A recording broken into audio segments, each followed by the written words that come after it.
Not all condos in Vancouver are safe buys right now, and some buyers won't realize they made a mistake until years later. Because in 2026, you don't just have more selection, you have more risk hiding in plain sight, rising strata fees, massive deductibles, special assessments, and buildings that look fine on a showing but punish you after you move in. And here's the key: in a buyer leading market, average condos get exposed fast, and the best buildings, well, they separate themselves. Right now, Metro Vancouver has about 12,628 active listings, which is way above the 10-year seasonal average, almost 40%. Sales active listing ratio, we've talked about it, sitting around 9% overall, which is crazy low. So we're just, downward pressure on pricing everywhere you look, and it's continuing on into 2026. So buyers have leverage, but leverage only helps if you avoid these traps. So today I'm going to break down 5 condo types I would approach with caution.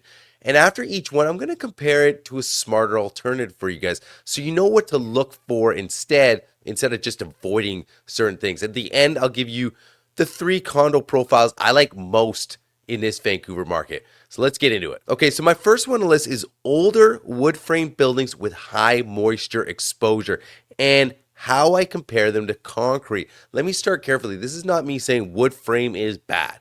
Okay, Vancouver has plenty of well-run wood frame buildings that are excellent. But here's the Vancouver specific problem. Our climate is hard on buildings.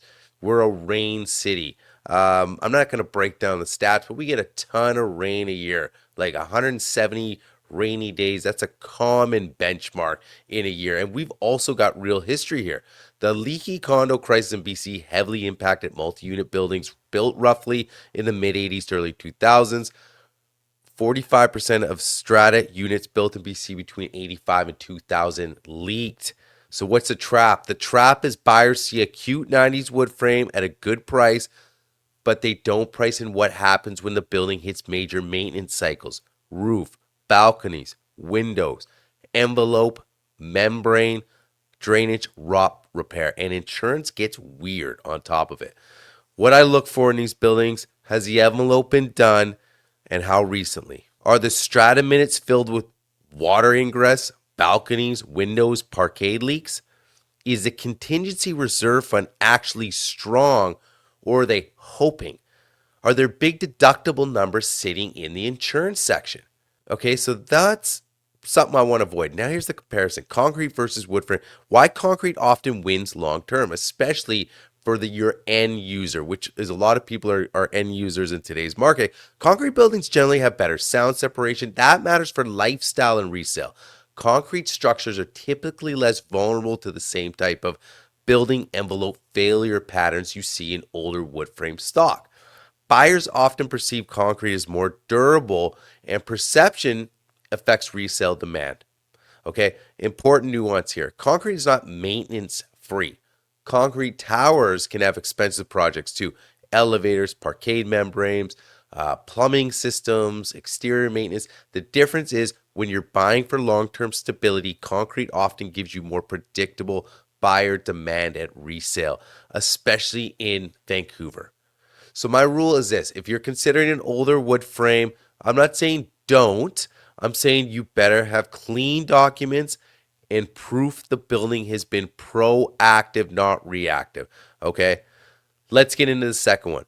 Buildings with rising strata fees, and not the comparison that tells you if it's good rising or bad rising. Here's the pain point every buyer feels: monthly cost. Okay. In a lot of condos, the real monthly cost isn't just your mortgage, it's mortgage plus strata fees, plus insurance, plus utilities.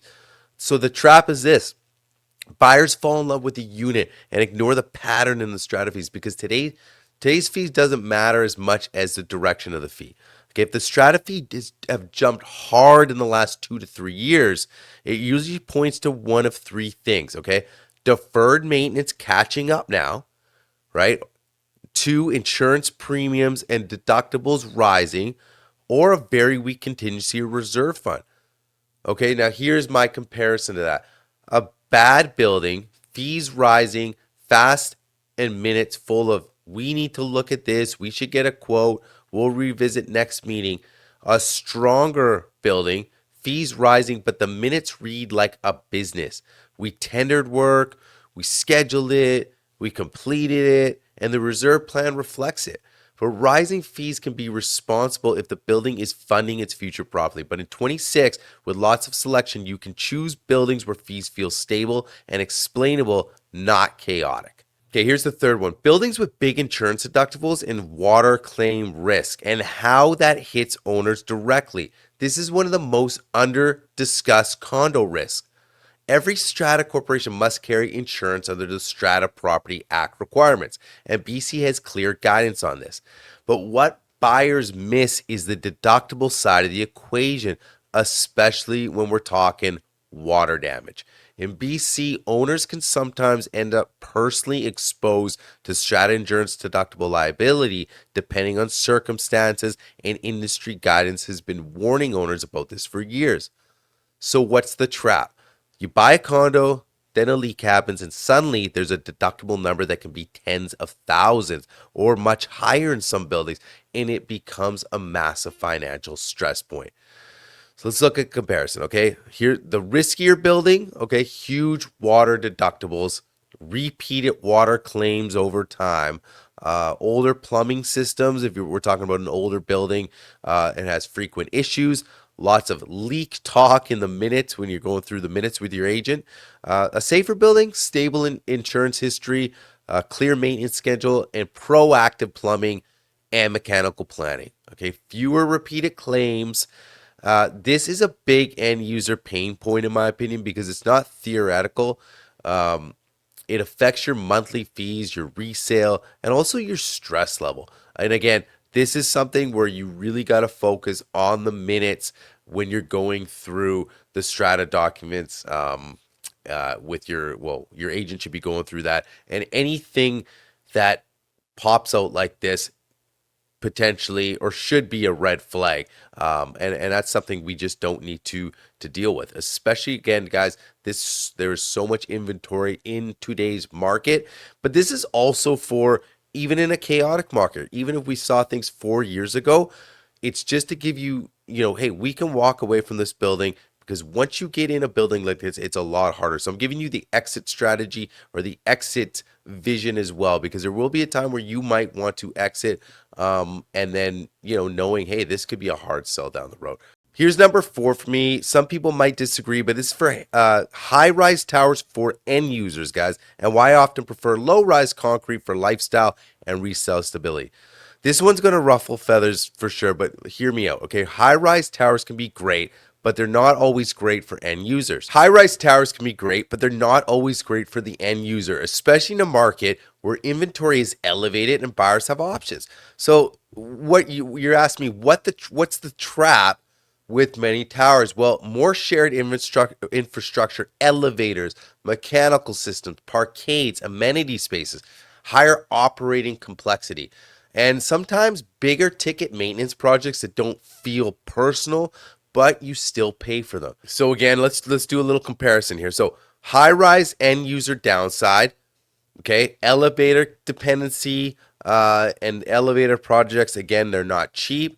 Noise, building feels busy. You don't know many people, potentially your neighbors, more transient population, right? So sometimes it's weaker community, lower owner occupancy, right? A lot of rentals, again, depending on the building. Why low-rise concrete can be a sweet spot for the end user, okay?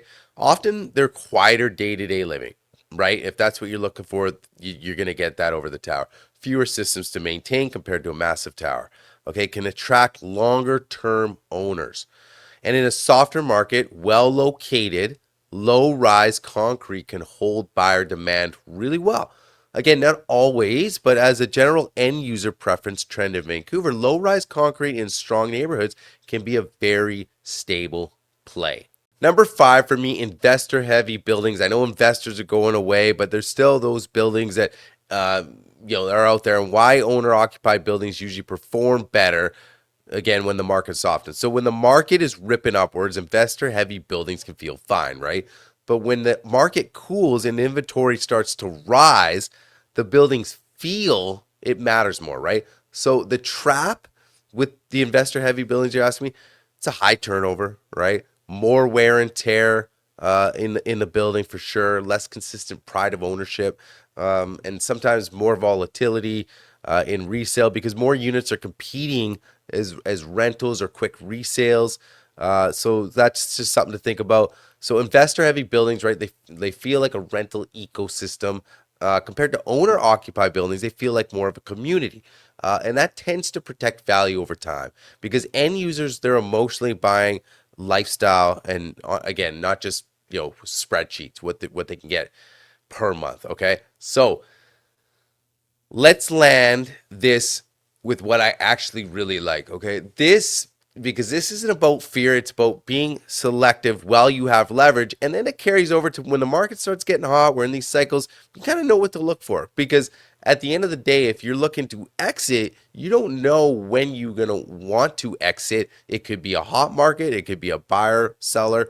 We don't know. But if you're in the right building, like I said, there's still demand for the right unit building, no matter what market we're in. So my first choice, I know I talked about the mid 80s buildings, but I like something that has a bit of a proven track record. So not brand new. I like a little bit of, it's broken in. And why do I like that? Because they've been around long enough, right? That any kind of defects, they've shown up already, repair cycles, they've started, strata operations, well, they're visible, and the building has a history.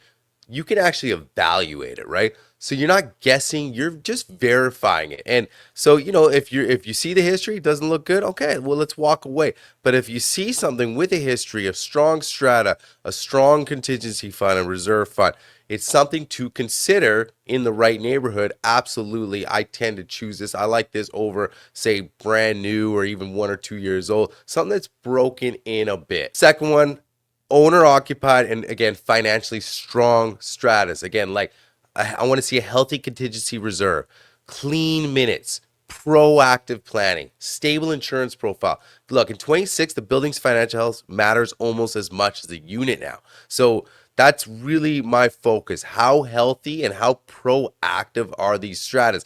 That's kind of the second want that I'm looking for when we're searching for condos. So three, we touched on it, concrete construction all day, and especially in the city, especially where end user demand is strong. This is where I'm going to be direct. Okay. For many long-term end users, concrete often carries stronger long-term resale demand. Because look, but what do buyers value? Sound separation, right? Can I hear my neighbors? Durability, perception, and overall predictability. And I'm, again, like I said at the beginning, I'm not anti-wood, but I'm anti-risk. A well-run wood frame with excellent envelope history can be a great purchase, okay? But the point is, in a rainy coastal city with a long history of building envelope issues, construction type plus maintenance history is not optional. It's everything. So for me, concrete, low rise, good community, that's my number one. And there's so many choices right now. And again, a building like that, a good unit in a building like that will always have demand. So here's the bottom line. In 2026, buyers have leverage because selection's up. But leverage only helps if you use it to choose the right building, not just the right unit. Okay, if you're shopping for a condo right now and you want help pressure testing a building, minutes, depreciation report, contingency fund, insurance and deductibles, reach out to me. I'm happy to give you a straight answer. And again, if this video helped, guys, again, hit the subscribe button. I break down Vancouver real estate every single week with real numbers, real strategy, and I'm just coming here. I want to give you guys the best options and honest opinions here as well. So again, guys, I appreciate you making it to the end of the video, and I'll see you guys on the next video.